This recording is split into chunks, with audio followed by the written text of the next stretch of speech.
the Trade Minister Don Farrell has returned from his trip to Beijing. He's the third Australian minister to visit China in the past 6 months. Now back home, Don Farrell joined me a short time ago where we began by discussing the warm reception he received on the ground.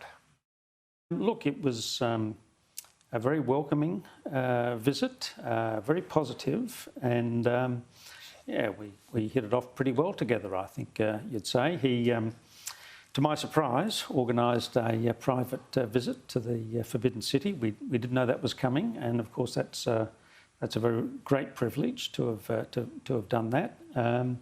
And the formal meetings, we had 2 formal meetings, and both of them were very warm and friendly. Well, that sort of reflects where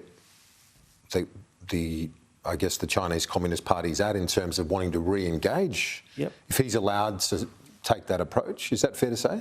Look, I've taken it as a very positive sign. Our wish over the last 12 months was to stabilise our relationship with China and to get all of these trade impediments that have damaged our relationship, get them removed and get us back to that stable situation where we can sell our terrific food and wine into China, and Chinese consumers have the benefit of our terrific products. What actually pleasantly surprised me was the level of Australian products in Chinese supermarkets in Beijing, and the fact that all of the messages from the business people that I caught up with was the Chinese people are wanting more and more of our products. So I think it's a very good sign. So even though there was that sort of freeze in relations, it didn't affect the Chinese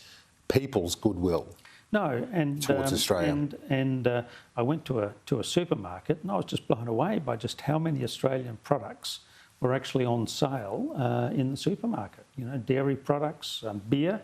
You know, some of the finest beers. Cooper's beer from South Australia was on the shelves, and just about everywhere you looked, there was an Australian product. And the message that I got from the business people up there was that there's an even greater demand for our products. So apparently, cosmetics are going to be the next big thing. Australian cosmetics. Well,